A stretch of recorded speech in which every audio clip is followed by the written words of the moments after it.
سدرا سے جنت سے تا عرش اعظم صلی اللہ علیہ وسلم محمد سرمد الابد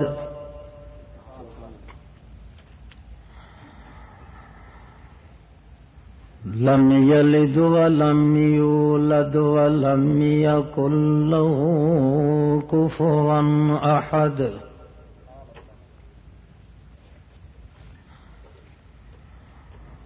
نسلم ونصلي على من اسمه أحمد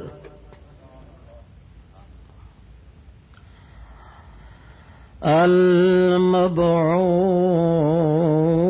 إلى الخلق من الأحمر والأسود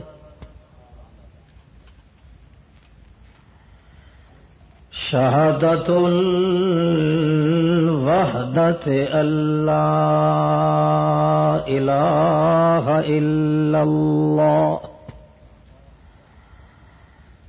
وحده لا شريك له أحد ونشهد أن من هو سند الكائنات اسمة ساد الورى إماما أعظم الأئمة والأخلة والأحبة محمود المقام لم يسبق إليها أحد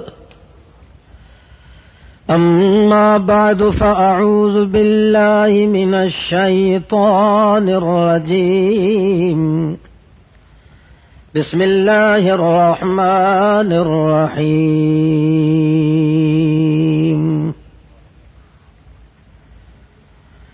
من جاهد فينا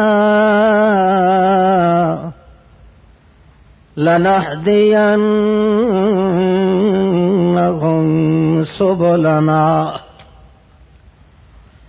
سبحان ربك رب العزة عما يصفون وسلام على المرسلين والحمد لله رب العالمين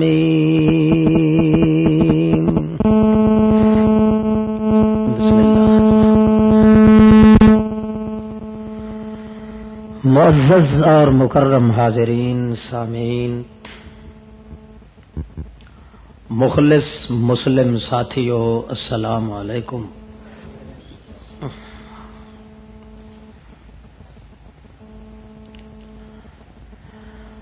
اگر مسلم انسان کے دل میں حضرت محمد مصطفیٰ صلی اللہ علیہ وسلم کی محبت اور عزت علی وجہ الکمال پیدا ہو جائے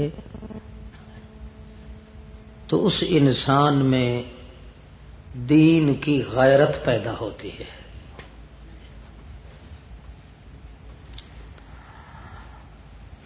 دیندار کے دین میں غیرت کا ہونا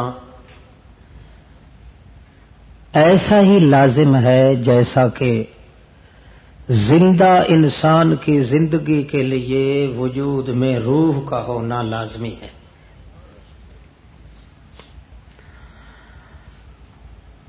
کیونکہ انسان کی پیدائش اور تخلیق اس کا اصل مقصد بھی یہی ہے کہ اس کے دل کے اندر اپنے اللہ کے نام کی غیرت پیدا ہو جائے.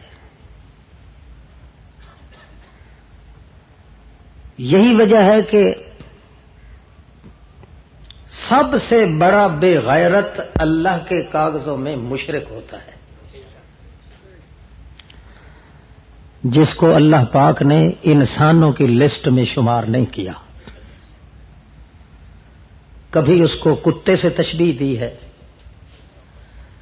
کبھی گدھے سے، کبھی چار پائے اور ڈھور ڈنگروں سے، اور کبھی اس کو خنزیر کہہ دیا ہے. آخری لقب سو جو مشرک کا ہے وہ ہے خنزیر اور سور، کیونکہ تمام جانداروں میں سے بے غیرتی کے محاذ پہ سب سے اول درجے کا جانور یہی خنزیر ہوتا ہے. اور اگر مومن آدمی کے دل میں غیرت گامزن رہے، موجزن رہے،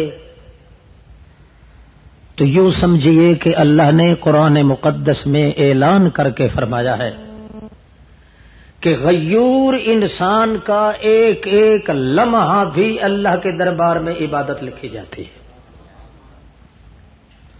صرف اس غیرت کے تقاضے کی وجہ سے وہ رکعتیں زیادہ نہیں پڑھتا، سجدے زیادہ نہیں ہیں، عبادات زیادہ نہیں، اعمال زیادہ نہیں، حصہ بقدر جسہ ہے. مگر ایک غیرت ہے اللہ کے نام کی غیرت، اللہ کے دین کی غیرت، جس کے برتے پر وہ رات کو نیند کر رہا ہوتا ہے مگر اللہ کے دربار میں عبادت لکھی جاتی ہے. یہ اصل نسخہ ہے انسانیت کے لیے غیرت کا. مگر غیرت کبھی پیدا نہیں ہو سکتی جب تک کہ بندے کے دل میں تمام 4 دانگ عالم اور 14 طبق کی کائنات کی نسبت محمد الرسول اللہ کے ساتھ محبت زیادہ نہ پیدا ہو جائے. آپ نے تجربہ کیا ہوگا، نہیں حاصل ہوا تو آگے کر لیں گے. جتنا ہی زیادہ آدمی اپنے دل میں مودت، محبت، لگاؤ، عطوفت، انوست اور پیار اور عزت محمد الرسول اللہ کی پیدا کرے گا، اتنا ہی درجے کی غیرت اللہ کے نام کی اس کے دل میں پیدا ہوتی جائے گی. اور آپ جانتے ہیں کہ جب تک اس دنیا کے اندر ایک غیرت والا آدمی بھی رہ گیا اس وقت تک یہ دنیا قائم ہے، قیامت قائم نہیں ہو سکتی. اس لیے رسول کریم صلی اللہ علیہ وسلم فرماتے ہیں لا تقوم الساعة الا علی اشرار الخلق. قیامت جب قائم ہوگی تو ایک شریف آدمی کا وجود بھی دنیا پہ نہیں ہوگا، سب شریر اور بدماش ہوں گے. جب تک ایک متنفس بھی انسان شریف آدمی دل کے اندر اللہ کے دین کی، اللہ کی غیرت رکھنے والا ہوگا، اس وقت تک اللہ فرماتے ہیں کہ یرزق بہم کل الحرف، تمام کائنات کو اللہ روزی بھی دیتا رہے گا تو اسی ایک آدمی کی وجہ سے دیتا رہے گا. شرط یہ ہے کہ سب سے زیادہ محبت مخلوق کی سطح پر اگر دل میں ہو تو محمد مصطفیٰ صلی اللہ علیہ وسلم کی ہو. حضرت عمر نے عرض کیا یا رسول اللہ، مجھے آپ سے بڑی محبت ہے، اتنی محبت ہے، اتنی محبت ہے، اتنی محبت ہے کہ میں کیا بیان کروں، سوائے میری اپنی جان کے آپ مجھے سب سے زیادہ پیارے ہیں. رسول اللہ نے فرمایا پھر ابھی تک تمہیں ایمان نصیب نہیں ہوا. اپنی جان کو جب تک بچاتے رہو گے اللہ تم سے ایمان کو بھی بچا کے رکھے گا.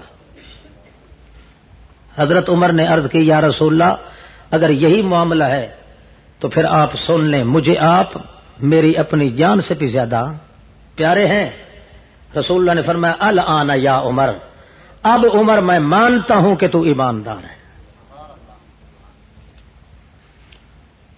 اپنا باپ ہے، اپنی ماں ہے، اپنا وجود ہے، حتیٰ کہ 1,24,000 پیغمبر ہیں، حتیٰ کہ اللہ کا عرش ہے، لوح قلم کرسی ہے، تمام کائنات سے زیادہ محبت ہو دل کے اندر تو محمد مصطفیٰ کہو صلی اللہ علیہ وسلم. جن لوگوں کی عادت نہیں ہے نا صلی اللہ علیہ وسلم کہنے کی، وہ بھی آج کہہ لو صلی اللہ علیہ وسلم. پہلے بھی آپ نے شاید سن رکھا ہوگا، محدث ابن بشکوال نے حدیث نقل کی ہے کہ جو رسول اللہ کا نام سن کر ایک مرتبہ کہہ لے صلی اللہ علیہ وسلم، 80 سال کی عبادت کا ثواب ملتا ہے. ہرچہ بعد آباد شرط یہ ہے، مقصود ہے غیرت پیدا کرنا اور شرط ہے محمد پاک کی محبت پیدا کرنا. ہر چیز کے لیے شرائط بھی ہوتے ہیں، موانعات بھی ہوتے ہیں کہ وہ کام اور وہ چیز جو پائی جائے اس کے پائے جانے کے لیے فلاں شرط ہے. پھر آگے کیا ہوتا ہے؟ بشرطے کہ اس کے اندر موانعات اور رکاوٹیں نہ ہوں. غیرت کے لیے شرط تو یہ ہے محبت محمد مصطفیٰ، اور موانعات اس کے بعد آتے ہیں. بہرحال قرآن مقدس، قرآن و سنت، شریعت محمد الرسول اللہ سے جو ہم اپنے ناقص مطالعہ کے ساتھ کچھ معلوم کر سکے ہیں یا کر پائے ہیں، اس کا خلاصہ اور نچوڑ یہی ہے کہ جب تک انسان کلمہ گو کے اندر اللہ کے دین اور اللہ کے نام کی غیرت پیدا نہ ہو، وہ مسلمان بھی نہیں، انسان بھی نہیں. اور جب تک دل کے اندر 14 طبق کی کائنات سے زیادہ رسول اللہ کی محبت پیدا نہ ہو، اس وقت تک نہ اس کے اندر غیرت پیدا ہو سکتی ہے اللہ کے نام کی، اور نہ عزت حاصل کر سکتا ہے. اللہ کی توفیق سے تھوڑا سا کھولتے ہیں. بات تو سمجھ آ رہی ہے؟ اردو ٹھیک ہے نا؟ اچھا بھائی، یہ پنجابی کا چکر مت چلاؤ. چلو تھوڑی سی ہو جائے، یہی تو بات ہے نا، تھوڑی تھوڑی تم کہتے ہو پھر کھچڑی بن جاتی ہے. اچھا آپ سمجھے یہ بات، جہاد پہ گئے ہوئے ہیں حضرت محمد مصطفیٰ صلی اللہ علیہ وسلم، باقی احباب بھی. مدینہ عالیہ، مدینہ مقدسہ، مدینہ معظمہ، مدینہ منورہ سے ایک بی بی پاک دامن باہر نکلتی ہے، اس دو راہے پہ کھڑی ہوتی ہے جدھر سے وہ جہاد اور جنگ کی آوازیں آ رہی ہیں یا آدمی آ جا رہے ہیں. وہ چوراہے پہ کھڑی ہو کے وہ تک رہی، یا ادھر ادھر کے کوئی آدمی ادھر سے آتا تو میں حال پوچھتی کہ مجاہدین کا کیا حال ہے. آنے والا آ رہا ہے، وہ پوچھتی ہے حال سناؤ کوئی. وہ کہتے ہیں حال کیا سناؤں، تیرے تینوں بیٹے بھی شہید ہو چکے ہیں اور تیرا خاوند بھی، تو اس لیے آئی ہوگی نا. اس نے کہا مجھے اللہ کی قسم ہے سارے مر جائیں، میں اس کے لیے پوچھنے کے لیے نہیں آئی، میں تو یہ آئی ہوں کہ مجھے بتا میرے محمد مصطفیٰ کا بال تو ٹھیک ہے نا. جب اس نے کہا بالکل وہ تو ٹھیک ہیں، امن امان میں ہیں، کہنے لگی فزت ورب الکعبہ کل مصیبت بعدہ جلل. 14 طبق کی کائنات کے مصائب میرے سر پہ انڈیل پیے جائیں اور تل پڑ جائیں، مجھے اللہ ان دیکھے کی قسم ہے مجھے بالکل ایک جھپکے کے برابر بھی پرواہ نہیں ہے. اگر محمد مصطفیٰ کا وجود صحیح سالم ہے، ساری کائنات اجڑ جائے تو بھی مجھے کوئی پرواہ نہیں. اصل وجہ یہ تھی کہ جس دین کی غیرت بندے کے اندر ہونا لازمی ہے، اس دین کی تعلیم دینے والا محمد مصطفیٰ تھا. اس لیے محمد الرسول اللہ کی محبت کے اندر اگر ایک چونٹی کے سر کے برابر بھی کمی آ جاتی تو وہ لوگ سمجھتے تھے ہمارے دین کی غیرت ختم ہو رہی ہے. کیونکہ غیرت دین کا سبق پڑھانے والا معلم و مرشد و رہنما وہ تو ہے دلربا محمد مصطفیٰ صلی اللہ علیہ وسلم. اس لیے محبت رسول اور غیرت رسول خدا، یہ دونوں کو اکٹھے قرآن و سنت میں بیان کیا گیا ہے. اگر دنیا اسی نہج پہ چلتی رہتی تو جس ڈگر پہ اللہ کے پاک پیغمبر نے اپنی جماعت کی پہلی کھیپ کو چلایا تھا، آج نقشہ ہی کوئی اور ہوتا.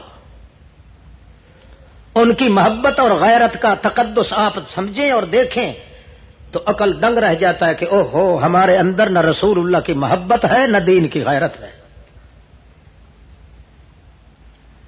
ایک بی بی آ جاتی ہے, یا رسول اللہ آپ کے سارے ساتھی جوان جا رہے ہیں جنگ لڑنے کے لیے, جہاد پہ جا رہے ہیں, میں غریب قسم کی غریب قبیلے اور خاندان کی عورت ہوں, میرا بھی ایک نوجوان ساتھ لے جائیں, کم از کم مجھے بھی یہ شرف نصیب ہو جائے جہاد کے لیے. تو رسول کریم فرماتے ہیں بی بی لے آ اپنے نوجوان کو, نوجوانوں کی تو ضرورت ہے. وہ گئی ہے 2 سال کا بچہ وہ لے کے ساتھ آ گئی ہے. نبی علیہ السلام فرماتے ہیں وہ جوان کہاں ہوا؟ یا رسول اللہ میرا جوان تو یہی ہے, میں اور کسی جوان کو اس سے زیادہ جوان سمجھتی بھی نہیں. جو کام میرے اس جوان نے کرنا ہے وہ آپ کے وہ جوان نہیں کر سکے. آپ فرماتے ہیں بھلے مانس عورت پہلے یہ تو سوچ, یہ معصوم بچہ ہے, اس کی ہمیں حفاظت کرنا پڑے گی یا یہ ہماری حفاظت کرے گا؟ وہ عرض کرنے لگی حضرت جتنی حفاظت یہ آپ کی کرے گا اتنے دوسرے جوان مل کے بھی نہیں کر سکتے. رو بھی ساتھ رہی ہے کہ کہیں نبی کریم مجھے ٹھکرا نہ دے, روتی بھی ساتھ ہے اور یہ ساتھ ساتھ گائے بھی جاتی ہے کہ میرے جوان کو ضرور لے جائیں.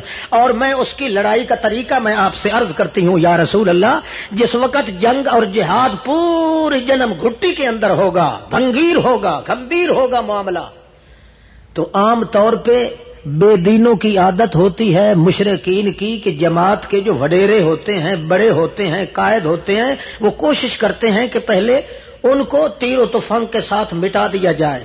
اس لیے میرا گمان ہے کہ جب جہاد شروع ہوگا مشرک کوشش کریں گے آپ کی طرف فائر کھولنے کے لیے, اور مجاہد تو ہوں گے ان کے مقابلے کے اندر مست ہوں گے, معمور ہوں گے. میں چاہتی ہوں کہ جہاں آپ بیٹھے ہوں وہاں میرے بچے کو اس کی باہوں کے اندر رسی ڈال کے, پیروں کے اندر ڈال کے آپ کے سامنے لٹکا دیا جائے, تاکہ کوئی ظالم تیر مارے تو میرے بچے کے پار جائے, آپ کے وجود پہ زخم نہ آ جائے. رسول اللہ صلی اللہ علیہ وسلم نے ایک جملہ فرمایا تھا اس مائی کے لیے, مگر وہ ہم جیسے بد نصیبوں کو کہاں وہ نصیب ہو سکتا ہے. جب تک اللہ کے پاک پیغمبر صلی اللہ علیہ وسلم کی محبت کوٹ کوٹ کے نہ بھر دی جائے, حتیٰ کہ ایک بال کے 99 حصے کے برابر بھی اس کے اندر فطور پیدا نہ ہو, کوئی ایسا وقت آ جائے جہاں ماں باپ, دوست, استاد, پیر و مرشد, سب معلم, سب رہبان احبار, سب صدر گورنر, سب وزیر و مشیر, سب امیر و کبیر چھوڑنے پڑیں تو آدمی کو سوچنا نہ پڑے, بغیر سوچ کے وہ کہے کہ یہ سودا تو مجھے اللہ نے بڑی مشکل کے ساتھ دیا ہے, 14 طبق کو تو ٹھکرا سکتا ہوں مگر دل کے اندر جمال محمد کے اندر رکھنا کبھی نہیں پیدا ہونے دو. وہ کہے کہ جو جان مانگو تو جان دیں گے, مال مانگو تو مال دیں گے, مگر یہ ہم سے نہ ہو سکے گا, محمد کا جاہو جلال دیں گے. جب تک ایسی محبت پیدا نہ ہو, اللہ خوب جانتے ہیں اور بہت سب سے زیادہ اچھا جانتے ہیں کہ آدمی کے دل کے اندر دین کی غیرت پیدا نہیں ہو سکتی, اور جب دین کی غیرت نہیں ہوگی تو اللہ کے کاغذوں میں وہ انسان نہیں ہوگا.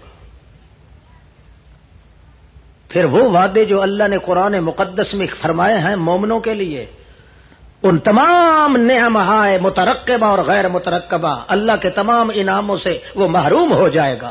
اور جتنے مصائب اور دکھ اور بلیات و اذیات و حوادثات اور تکلیفیں اللہ نے کفار کے لیے ذکر کی ہیں, وہ سارے مصائب اس مسلمان پہ آ کے امٹ جائیں گے جس کے دل کے اندر غیرت پیدا نہیں ہوگی دین اسلام کی.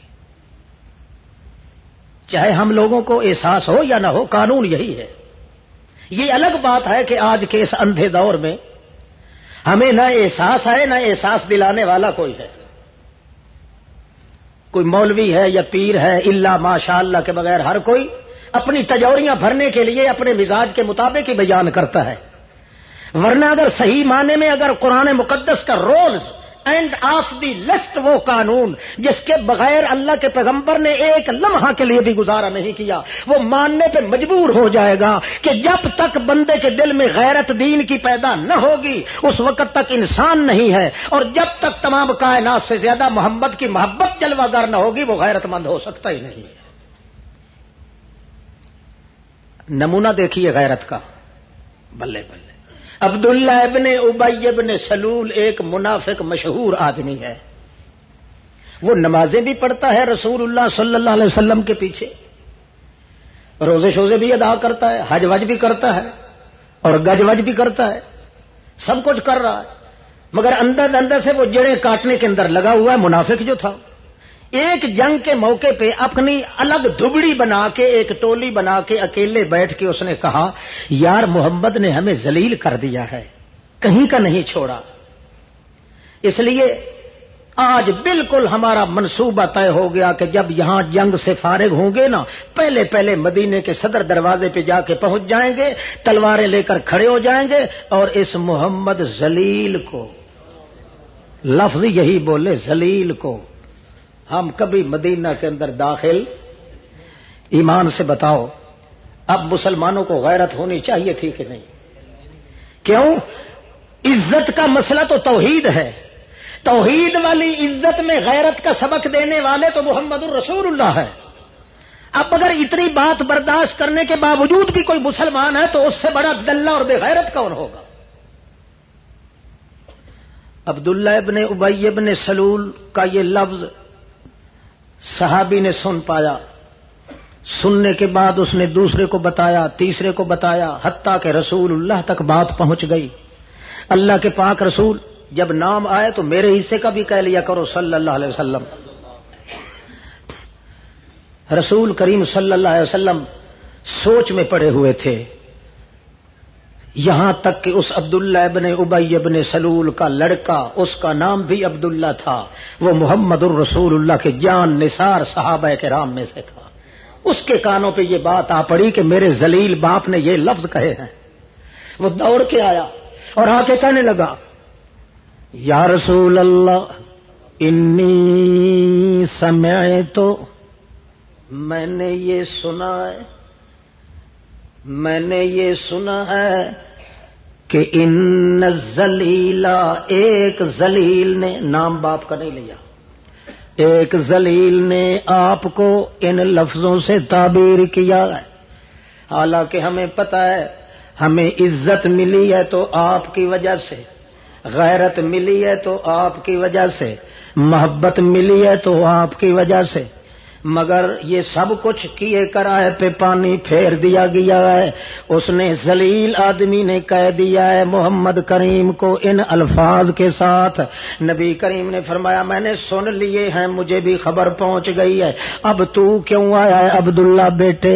وہ کہتا ہے حضرت جی اتنا بڑا لفظ کہنے والا آدمی وہ تو واجب القتل ہے, ضرور آپ اس کے قتل کا فیصلہ فرمائیں گے, مگر میں اس لیے آ جاؤں میرے اللہ کے پاک پیغمبر, اگر اس ذلیل کے قتل کرنے کا حکم دیا جائے تو مجھ غریب, میں قتل کرنے والا سب سے پہلے ہوں, میرے بغیر اور کسی کو نہ کہنا, تاکہ پتہ چل جائے محمد کی عزت کے لیے اپنے باپ کو بھی قتل کرنا تو فرض ہے, مگر محمد الرسول اللہ کی عزت پہ داغ آ جانے کی اجازت نہیں.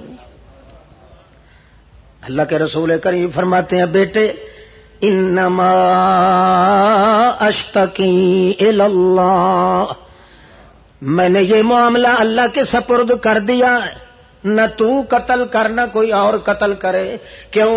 میں اگر قتل کروانا شروع کر دوں تو یہ بھنڈی میرے پیچھے لگ جائے گی, بدنامی ہو جائے گی. لو جی لو اپنے آدمیوں کو قتل کروا رہا ہے, اپنے ان کے پیچھے نمازیں پڑھنے والے بیچارے, اور پھر ان کو قتل کروا. نہیں نہیں, انما اشتکی الی اللہ, میں درخواست اپنے اللہ کے دربار میں دے رہا ہوں, اے میرے بھائی میرے عزیز تم قتل کرنے کا خیال بھی نہ کرو, اللہ کے معاملہ سپرد ہے. مگر ٹھنڈی آگ ابھی تک نہیں ہوئی عبداللہ کے بیٹے عبداللہ کی. جب ہی جنگ سرد ہوتی ہے اس کے باپ نے تو بعد میں چلنا تھا, دونوں ہاتھوں میں تلواریں لے کے اکیلا دوڑتا دوڑتا مدینہ عالیہ کے صدر دروازے پہ آ کے کھڑا ہو گیا ہے. تھوڑی دیر کے بعد اس کے باپ کی وہ موذی ٹولی بھی آ گئی اور انہیں کہنے لگا ہٹ جاؤ پیچھے ذلیلو, خبردار مت کے مدینہ پاک مدینہ عالیہ میں داخل ہو. اور ذلیلوں کے باپ میرے باپ, کون ہوتا ہے تو مدینے میں داخل ہونے والا؟ آج میری جان تو ٹوٹے ٹوٹے ہو جائے گی، مگر محمد پاک کو ذلیل کہنے والا ذلیل کبھی مدینہ میں داخل نہیں ہو سکے۔ اتنے میں اللہ کے پاک رسول بھی آ جاتے، دیکھیں ہیں تو تیور بدلے ہوئے، لالا زار رخساروں پہ خون ٹپک رہا ہے، چہرہ عبداللہ پہ آنکھیں پتھرا چکی ہیں، غیرت تقدس کی بنا پہ اللہ کے پاک پیغمبر فرماتے ہیں کیا بات ہے عبداللہ؟ جواب دیتے ہیں حضرت بات تو یہی ہے کہ اس ذلیل کو میں آج قطن مدینے میں داخل نہیں ہونے دوں گا۔ وہ دوڑ کے محمد الرسول اللہ کے پاؤں پہ گر گیا۔ کون؟ ابن ابی ابن سلول۔ دنیا نے دیکھ لیا کہ ذلیل وہ ہے جڑا پاؤں پہ گر رہا ہے، وہ نہیں ذلیل جس کے قدموں پہ کو گرنے والا۔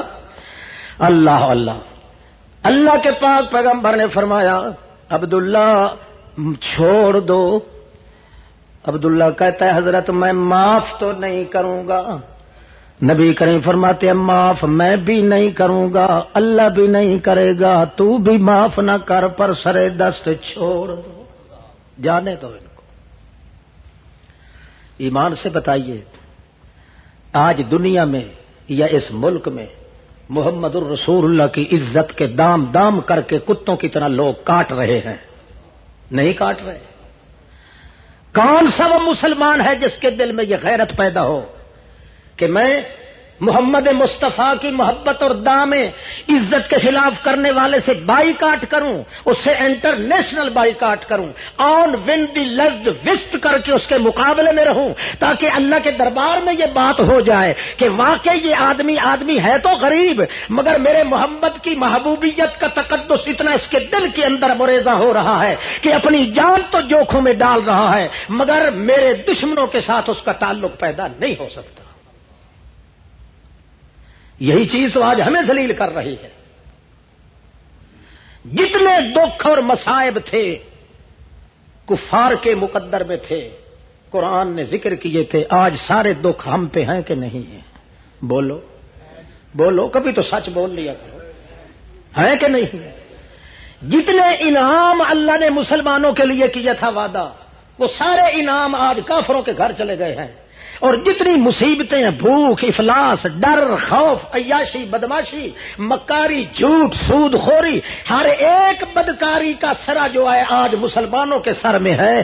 دنیا میں کوئی کافر آپ کو روتا نظر نہیں آئے گا، روتا نظر آئے گا تو مسلمان نظر آئے گا۔ صرف یہ بدماشی ہے دین کے ان ذمہ داروں کی جنہوں نے قوم کے سامنے وہ صحیح دین پیش نہیں کیا، جنہوں نے یہ بات نہیں بتلائی کہ سارے دین کا تقدس جو ہے تو محمد پاک کی محبت میں ہے، اور محبت کا نتیجہ جو ہے وہ اللہ کے دین کی غیرت کے اندر ہے۔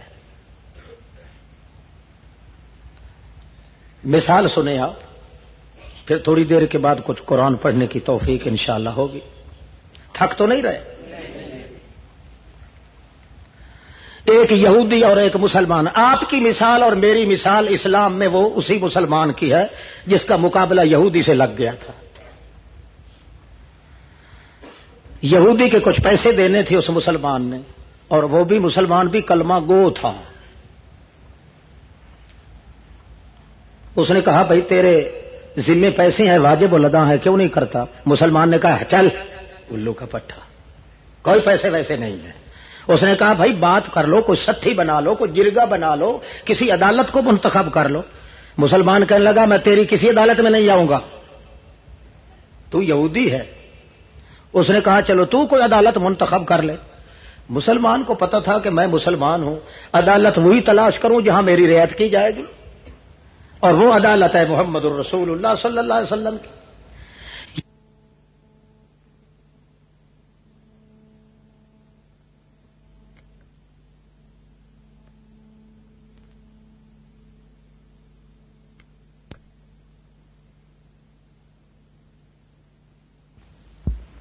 وہاں جا کے تو بھی بیان دے، میں بھی دوں گا۔ اسے یقین تھا کہ اگرچہ میں جھوٹا بھی ہوا تب بھی محمد کریم مسلمانوں کی رعایت تو کرے گا نا۔ یہودی نے تھوڑا سا سوچا، چل یار چل۔ اس نے جاتے ہوئے کہا بات یہ ہے کہ چل تو رہے ہیں جا تو رہے ہیں، بھلا یہ بتا کہ تو تھوڑا دیر کے لیے سوچ میں کیوں پڑ گیا تھا؟ وہ کہنے لگا میں سوچ میں اس لیے پڑا تھا کہ میں نے یوں مراقبہ کر کے نہ جھانک کے اپنی تورات کی طرف نظر دوڑائی ہے، تورات میں مجھے وہ آیت معلوم ہو گئی ہے کہ جو پیغمبر آخر دنیا کے آخر ظہور کرنے والا ہے، ساری دنیا تو جھوٹ بول سکتی ہے مگر اس کی زبان سے جھوٹ نہیں نکلے گا۔ مجھے اس پہ یقین آ گیا، پھر بھی میں نے اپنی کتاب پہ یقین کرتے ہوئے تیرے انتخاب کو پسند کر لیا ہے۔ میں نے اس لیے سوچا تھا کہ گرچہ ہم مانتے نہیں ہیں اس پیغمبر کو، ہم ہیں مخالف، مگر ہماری کتاب نے جو کچھ کہا ہے وہ 16 نے سچ کہا ہے۔ گئے بیان ہو لیے، بیان سننے سنانے کے بعد نبی کریم نے فرمایا او مسلمان، تجھ پہ واجب الادا یہودی کے پیسے دے دے، تیرے ذمہ ہے۔ واپس ہٹے نا تو مسلمان اس طرح کرتا تھا۔ وہ یہودی کہنے لگا کیوں خیر ہے، عدالت تمہاری، فیصلہ تمہارا، پیغمبر تمہارا، اور تو پریشان کیوں ہو گیا ہے؟ وہ کہنے لگا جناب اس لیے پریشان ہوں، اور تو کوئی پریشانی کی بات نہیں، بات اصل یہ ہے کہ محمد الرسول اللہ بڑے مشغول رہتے ہیں سارا دن، کوئی کہیں سے آ کے بات کرتا ہے، کوئی کہیں سے، کوئی کسی کا مقدمہ کبھی چل رہا ہے کبھی کسی کا۔ معلوم ہوتا ہے کہ آپ صلی اللہ علیہ وسلم بیانات سن سن کے فیصلہ کر کر کے تھکے ماندے ہوئے تھے، اچھی طرح دماغ مقدس میں میرے بیانات نہیں آ سکے، اس لیے فیصلہ کوئی اچھا طریقے سے نہیں ہوا۔ قصور آپ کا بھی نہیں ہے کیونکہ آپ کے اندر تھکاوٹ تھی اور مزاج مقدس کے اندر جو ہے وہ کچھ علالت سی معلوم ہوتی تھی، اس لیے وہ یہودی کہنے لگا اب کیا کرنا چاہیے؟ کہنے لگا اب یہ کرنا چاہیے حضرت عمر کے پاس چلتے ہیں، وہ بڑا چوکنا اور بخت بیدار آدمی ہے، متیقظ آدمی ہے، متسید آدمی ہے، وہ ہمیشہ ہوشیار رہتا ہے، اس کی عدالت میں چلتے ہیں۔ اس نے کہا بھائی دیکھ لے تیرے پیغمبر نے فیصلہ کیا ہے، رسول اللہ تمہارے رسول کے فیصلے کے بعد بھی کسی عدالت کی ضرورت ہے تو چل۔ وہ کہنے لگا چل۔ حضرت عمر کا دروازہ کھٹکھٹایا، اندر سے نکلے، کیسے آئے ہو، قصہ سنایا۔ حضرت عمر نے فرمایا اب کیا چاہتے ہو؟ آخر جی کچھ بیانات دینا چاہتے ہیں، فیصلہ لیتے ہیں۔ حضرت نے فرمایا اچھا میں اندر سے ہو کے آتا ہوں۔ آئے اور تلوار ہاتھ میں لے کر اور پہلا ہی وار کیا، گردن اڑا دی۔ کہنے لگے جو محمد پاک کے فیصلے کو اس طرح دوسری طرف لے جاتا ہے، عمر اس طرح فیصلہ کرے گا اور کوئی صورت نہیں۔ آج کتنے ہزاروں فیصلے ہیں جو اللہ کے رسول نے قرآن مقدس میں صاف صاف بیان کر دیے ہیں، اور کتنے ہزاروں فیصلے ہیں جو آج کا مولوی پیر اور آج کے چھوٹے بڑے ٹھکرا ٹھکرا کے تھک چکے ہیں، اتنے ان کے سر کے اندر بال نہیں ہیں جتنا کہ ٹھکرا چکے ہیں محمد کریم کی عزت کو۔ اب بھی اگر یہ مسلمان ہے تو کافر کس چیز کا نام ہوتا ہے؟ اللہ کے رسول کے فیصلے نہیں ٹھکرائے ہم نے؟ بولو ٹھکرائے ہیں؟ اللہ کے رسول کو اللہ نے نہیں فرمایا تھا کذالک جعلنا لکل نبی عدوا شیاطین الجن والانس، اے میرے پیغمبر میں نے ہر نبی کے دشمن دو بنائے ہیں، ان کا نام شیطان ہے، ان کا نام جنات میں سے بھی اور انسانوں میں سے۔ انسان بھی جو شرک کرتے ہیں وہ شیطان ہے، جنات بھی کون ہے؟ بولو شیطان کے نام سے ڈرتے تو نہیں ہو؟ وہ تو پرانا واقف ہے آپ کا۔ کذالک جعلنا لکل نبی عدوا شیاطین الجن والانس،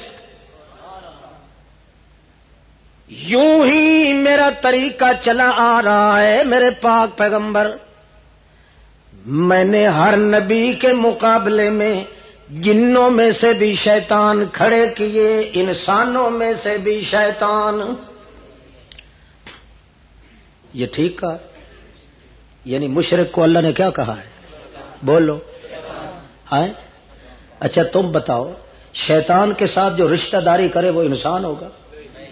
ہے کون ہوگا؟ بولو نا اونچی آواز سے۔ اور جو شیطان کی ذبیحہ کھائے گا وہ کون ہوگا؟ بات سمجھ رہے ہو کہ نہیں؟ کذالک جعلنا لکل نبی، عدوا شیاطین الجن والانس، جنات اور شیاطین، انسان اور شیاطین ایک برابر ہیں۔ جس طرح شیطان کے ساتھ رشتہ داری جائز نہیں، مشرک کے ساتھ بھی رشتہ داری جائز نہیں۔ شیطان سے پیار کرنے کی اجازت نہیں، مشرک سے بھی بولو، وہ اللہ معاف کر دے گا یار، جو کچھ اب تک کر چکے ہو انشاءاللہ کرے گا ضرور۔ دل میں یہی رکھو نا کہ دل کے اندر محمد کریم کی عزت کے علاوہ اور کسی کی عزت کی ضرورت نہیں۔ رسول اللہ کی عزت کا پہلا اشارہ ہے تو قرآن مقدس ہے، عزت رسول ہے تو قرآن ہے، ولایت رسول ہے تو قرآن ہے، عظمت رسول ہے تو قرآن ہے، شوکت رسول ہے تو قرآن ہے، طاقت رسول ہے تو قرآن ہے، اور معراج رسول ہے تو قرآن ہے، مزاج رسول ہے تو قرآن ہے، علاج رسول ہے تو قرآن ہے، تعلی تجلی تقلی تسلی ہے محمد مصطفیٰ کی تو قرآن ہے، ولایت و امانت ہے تو قرآن ہے، سیاست و شریعت ہے تو قرآن ہے، طریقت و حطوفت ہے تو قرآن ہے، انوفت و لطافت ہے تو قرآن ہے، حتیٰ کہ قرآن محمد ہے اور محمد قرآن ہے۔ فرق ہے تو علم و عمل کا فرق ہے۔ قرآن مقدس علم کا شاہکار ہے اور محمد مصطفیٰ عمل کا شاہکار ہے۔ قرآن کے بغیر محمد کے پاس کچھ نہیں، محمد کے بغیر قرآن کے پاس کچھ نہیں۔ اللہ اللہ، مسئلہ سمجھ آگے؟ شیطان کی ذبیحہ کھاؤ گے؟ ہاتھ کھڑا کرو جو کھائیں گے، نہیں کھائیں گے۔ جو مولوی کہتے ہیں کہ مشرک کی ذبیحہ جو خدا کا بھی دشمن ہے، خدا کے رسول کا بھی دشمن ہے، اس کی ذبیحہ اس کے رشتہ جائز ہے، وہ کٹر کافر ہے، مولوی ایمان کی رتی نہیں ہے ان میں۔ جب تک اپنے دل کے اندر تقدس پیدا نہیں کرو گے، محبت محمد الرسول اللہ کا، عزت دین الہی کا، محمد کریم کے ناز اور گھمنڈ قرآن پاک کا، اس وقت تک بھائیو یقین رکھو ہمارے تمہارے دل کے اندر یہ محبت مودت اور عزت کا تقدس قطعا نہیں پیدا ہو سکتا۔ اللہ کے دین کے دشمن کے ساتھ انٹرنیشنل بائیکاٹ کرنا پڑے گی۔ ہمیں ذلیل جو کر دیا ہے تو اسی نقطہ نے کر دیا ہے، ہم نے اپنوں کو بھی گلے سے لگایا، بیگانوں کو بھی گلے سے لگایا، ہمیں اپنے پرائے کی پہچان کوئی نہیں رہی، عزت محمد خان کو خون کے اندر غلطان ہو گئی، اس لیے اللہ نے ہماری عزت کو بھی تباہ و برباد کر دیا۔ سمجھ رہے ہو؟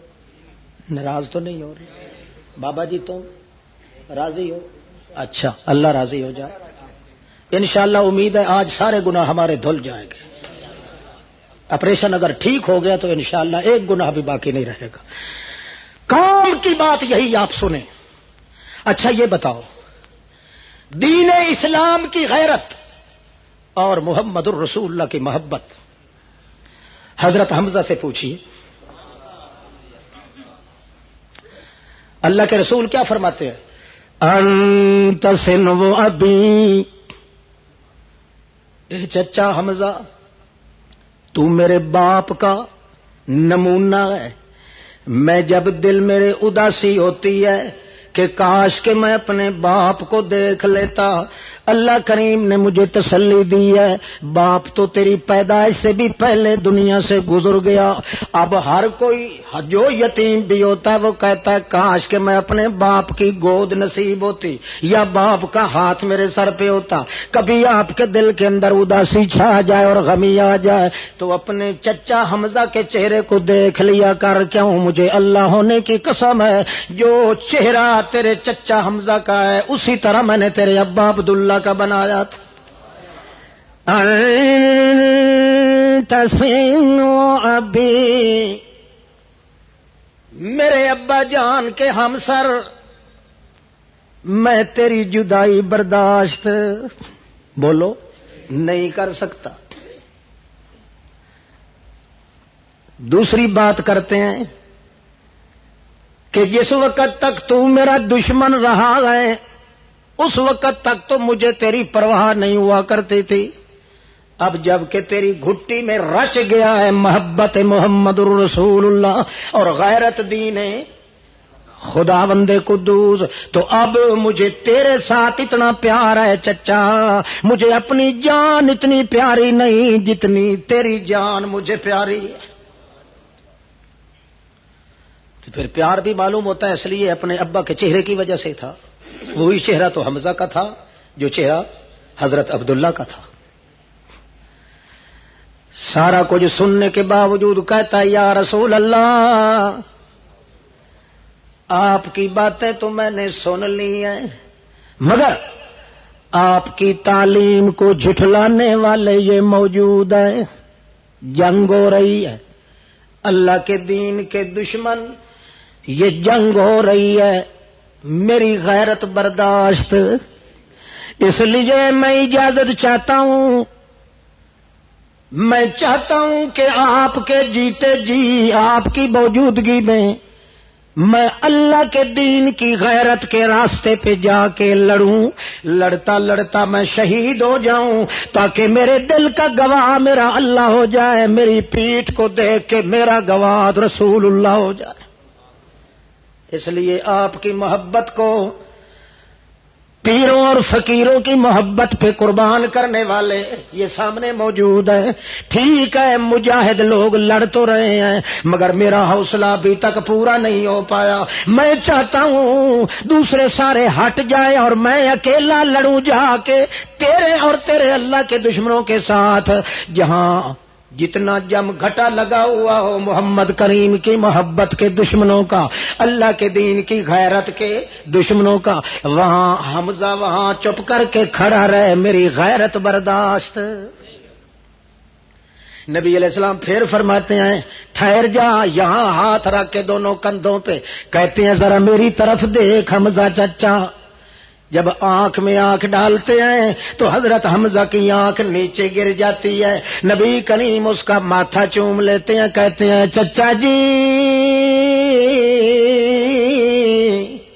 میں تیری جدائی اور ہجر فراق برداشت نہیں کرتا، اکیلے جو کھڑے ہیں یہاں میدان جہاد میں، ابھی تک تم مجاہد لڑ رہے ہیں، اگر میری اور تیری بھی ضرورت پڑ گئی تو دونوں چلے جائیں گے جہاد میں، ابھی تک تو جہاد شروع ہے، جنگ شروع ہے، گھمسان کی جنگ شروع ہے، تو صبر کر کے مہلن یا حمزہ، ٹھہرا رہے حمزہ، ابھی تک تمہیں جلدی کرنے کی ضرورت نہیں۔ مگر حضرت حمزہ بے قرار ہے، کبھی آگے چلتا ہے، کبھی پیچھے چلتا ہے، کبھی دائیں آتا ہے، کبھی بائیں آتا ہے، ہر لحاظ سے آ کے پھر نبی کریم کی طرف بالکل محروم آنکھوں کے نور سے دیکھتا ہے۔ نبی کریم بھی معلوم کر گئے ہیں کہ یہ بیچارہ بالکل بیچارہ ہو چکا ہے، مجبور ہے، لاغر ہو رہا ہے، یہ مست ہو چکا ہے میری محبت میں، اللہ کے دین کی غیرت کے اندر یہ بے بس ہے، بیچارہ ہے، مگر کیا کروں، میرا دل جو نہیں کہتا کہ اپنے چچا حمزہ کو اپنے سے جدا کروں، اس لیے اللہ کے پیغمبر معلوم تو کر چکے ہیں مگر اجازت نہیں دے رہے۔ آخر کار بہانے تلاش کرتا کرتا اور آ رہا ہے، آ کے کہتا ہے یا رسول اللہ آج 5واں دن تھا بھوک کا، آج کھجوروں کے دانے بانٹے گئے اور میرے حصے میں 1 دانہ آیا ہے۔ بھوک کتنے دن کی؟ تو حصے میں کتنا آیا ہے؟ 1 دانہ۔ نبی علیہ السلام نے فرمایا اچھا یار چلو تیرے حصے میں 1 تو آ گیا ہے، میرے حصے میں 1 بھی نہیں آیا، 11واں دن ہے مجھے بھوکے پیٹ رہتے ہو۔ اچھا کہنے لگا جی میں ایک مسئلہ پوچھتا ہوں، یا رسول اللہ آپ بتائیں، ارشاد فرمائیں بہشت یہاں سے کتنے دور ہے؟ دیکھا وہ غیرت اسلام والی، غیرت توحید والی یہاں جم کے کھڑا ہونے نہیں دے رہے۔ دونوں قسم کے دشمن موجود ہوں، اگرچہ دوسرے فوجی لڑ رہے ہیں مگر صبر و تحمل اپنے ہاتھ سے چھوٹا جا رہا ہے حضرت حمزہ کے۔ وہ کوئی وقت ہو کہ میں کود کے وہاں چلا جاؤں تاکہ محمد الرسول اللہ کی محبت کے دشمن، اللہ کی توحید کے مقابلے آنے والے میری غیرت کو چیلنج دے رہے ہیں، میں کیسے محمد کریم کے پاس کھڑا رہوں۔ آج یہ صوفی صاحب حجرے میں بیٹھ کے تسبیح پڑھتا ہے، اللہ اللہ اللہ اللہ اللہ اللہ اللہ۔ خدا جانے یہ وظیفے انہوں نے کہاں سے مانگے؟ بات سمجھ رہے ہو کہ نہیں؟ یہ وقت کیسا ہے؟ دین رسول اللہ کو کاٹنے والے کتنے درندے آج موجود ہیں، اللہ کی توحید کے خلاف کرنے والے کتنے ڈنگر آج موجود ہیں، رسول اللہ کی محبت کے جال کو ایک ایک ٹک کر کے تباہ کرنے والے کتنے لوگ موجود ہیں، مگر کسی سے تیری بائی کاٹ نہیں، برادریاں ہیں، ان کے جنازے ہیں، ان کے ساتھ نمازیں ہیں، ان کے ساتھ رشتے ہیں۔ کیا اللہ کریم کے ساتھ گلی ڈنڈا کھیلنے کے لیے تو میں آئے تھے؟ جب تک دل کے اندر غیرت پیدا نہیں ہوتی، اور یہاں تو حضرت حمزہ محمد مصطفیٰ کا چچا بھی بے قرار ہو رہا ہے، حالانکہ مجاہد لڑ بھی رہے ہیں۔ آخرکار پوچھتا ہے حضرت جنت کتنی دور ہے؟ نبی کریم مسکرا کے فرماتے ہیں تحت ظل سیفک، تیری تلوار کے سائے کے نیچے بہشت موجود ہے۔ یا رسول اللہ بہت نزدیک ہے، ماشاء اللہ ماشاء اللہ۔ نبی کریم محسوس کرتے ہیں کہ حمزہ کے تیور بدل گئے ہیں، کوئی نہ کچھ کہنا چاہتا ہے، کیونکہ اندر سے تو معلوم تھا کہ جس وجہ سے بے قرار کھڑا ہے۔ اللہ کے پاک پیغمبر فرماتے ہیں کیوں پوچھا ہے تو نے؟ کہنے لگا جی میں نے اس لیے پوچھا ہے کہ پہلے پوچھ لوں کہ جنت کتنے فاصلے پہ ہے۔ آپ کہتے ہیں تحت ظل سیفک، تیری تلوار کے سائے کے نیچے ہے۔ اچھا مجھے سمجھ نہیں بھائی آئی بات یا رسول اللہ، آپ یہ فرمائیں یہ دانہ جو میرے حصے میں 5ویں 6 دن آیا ہے کھجور کا، اگر میں منہ میں ڈال کے کھانا بھی شروع کر دوں اور دوڑ پڑوں، آپ یہ فرمائیں بہشت پہلے آ جائے گی کہ دانا پہلے ختم ہو جائے گا؟ نبی کریم نے فرمایا سچی بات تو یہ ہے کہ کھجور کا دانا ابھی تم کھا چکے نہیں ہوو گے، بہشت پہلے آ جائے گی۔ تو اپنے منہ سے وہ دانا نکال کے کہتا ہے یہ کسی اور مستحق کو دے دینا، میں پوری کی پوری کھجوریں بہشت میں جا کے کھاؤں گا۔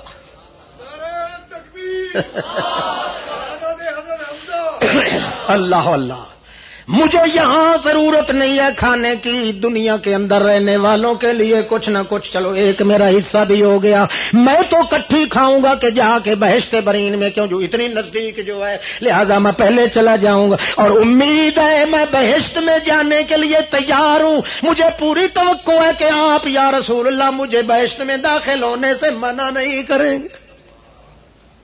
جب دوڑ رہا ہے تو رسول کریم پیچھے فرماتے ہیں اللہم اشہد، اللہ تو گواہ ہو جا، میں نے کتنا منع کیا ہے اپنے چچا کو، گواہ ہو جا، اس کے دل میں میری محبت ہے اور اس کے دل میں تیرے دین توحید کی غیرت کتنی موج زن ہو گئی ہے کہ میرے دل کی تڑپ کی بھی پرواہ نہیں کی۔ اللہم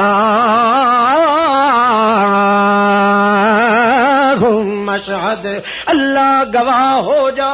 اللہ کریم کے الفاظ محمد الرسول اللہ کے اللہ کریم کے دربار میں یوں پہنچتے ہیں جس طرح اللہ کریم نے فرمایا تھا شاہد اللہ انہ لا الہ الا ہو والملائکۃ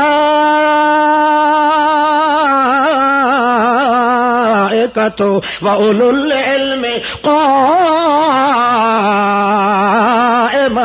بالقسط انہ لا الہ الا هو العزیز الحکیم۔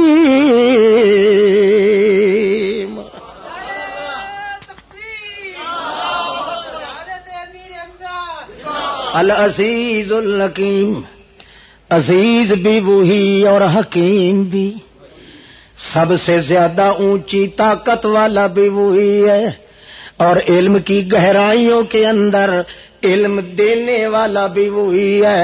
اور اب سب سے پہلے گواہی کس نے دی ہے؟ لا الہ، شاہد اللہ، اللہ نے گواہی دی، پھر فرشتوں نے دی، پھر تمام انبیاء العلم نے دی، میں حمزہ کیوں نہ دوں؟ انہوں نے زبان کے ساتھ گواہی دی ہے، میں اپنی جان کے خون کے ساتھ گواہی دینے جا رہا ہوں۔ قائما بالقسط انہ لا الہ الا هو العزیز الحکیم.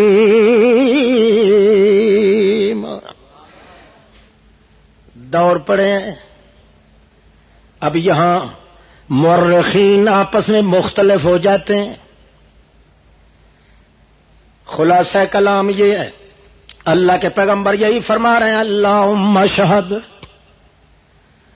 مگر گھمسان کی جنگ میں جا کے گھسڑ گئے اس طرح جس طرح مجاہدین کے گھوڑے گھمسان کی جنگ میں گھس جاتے ہیں. اللہ کے دین کا یہ فرس جمیل جا کے گھمسان کی جنگ کے اندر دوڑ پڑا ہے، کود پڑا ہے. جاتے ہوئے ایک وار کیا ہے 15 کافروں کو فنار، گئے ٹپا کے کھاندے. پھر شروع کر دیا ہے وار، ایک ایک دو دو کر کے قتل کرنا شروع کر دیے.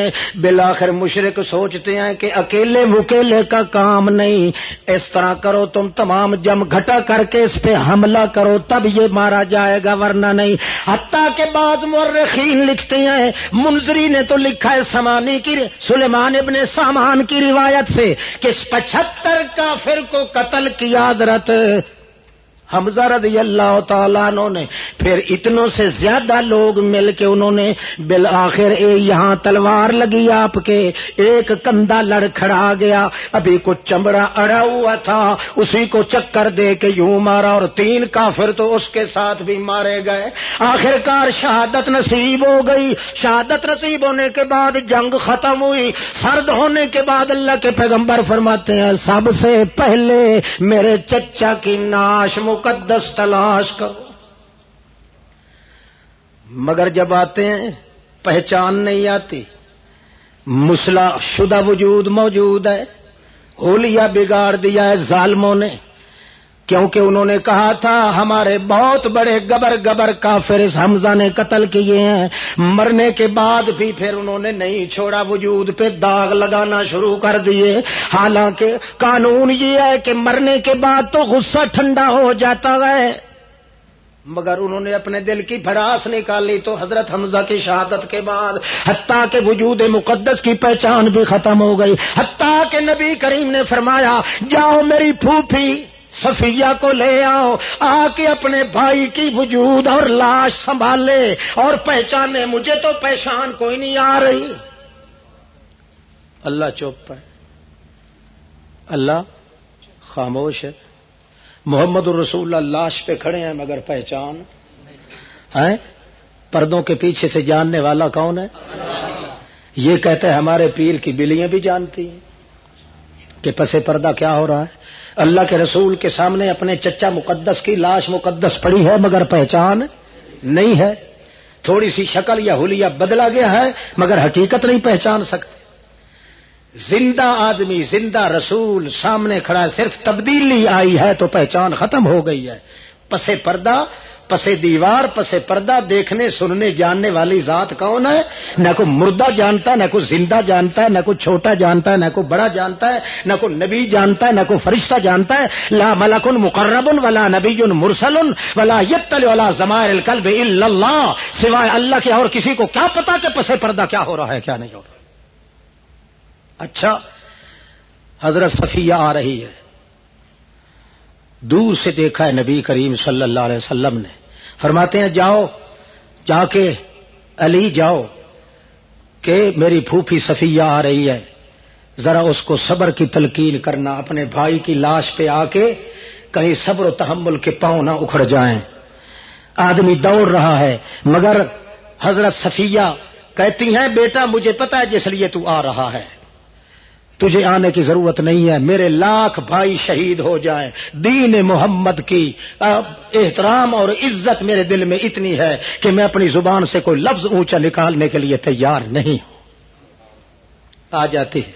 اللہ کے پیغمبر کیا فرماتے ہیں؟ الا یا ایھا الناس، او لوگو سن لو، لن سب میں مثل ہی ابدا. جب سے مجھے نبوت ملی ہے جب سے مجھے رسالت ملی ہے آج تک مجھے ایسی کبھی مصیبت نہیں آئی جتنی مصیبت آج میرے چچا کے شہید ہونے پر مجھے آ گئی ہے. لہذا سن لو سید الشہداء حمزہ تو امی الی یوم القیامہ، قیامت تک کے لیے جتنے شہید بھی آئیں گے تمام شہیدوں کا سردار میرا چچا حمزہ رہے گا. مثال تو مجھے دینے کی ضرورت اس لیے پڑی تھی کہ جب تک دل کے اندر محبت محمد الرسول اللہ کی پیدا نہ ہو جائے اس وقت تک دین کی غیرت پیدا، اور دین کی غیرت پیدا ہو جائے تو پھر آدمی دین کی بد نظمی دیکھ کے، دین کی بربادی دیکھ کے کبھی چپ کر کے برداشت نہیں کر سکتا، یا اس کی جان رہے گی یا ایمان رہے گا. اللہ آپ کو بھی اور مجھے بھی صحیح راستے پہ چلنے کی توفیق عطا فرمائے. اتنے الفاظ میں نے دقت کے ساتھ پیش کیے ہیں اور اللہ انہی الفاظ کو قبول فرمائے. انشاءاللہ زندگی میں پھر ملیں گے جب کبھی موقع ملا.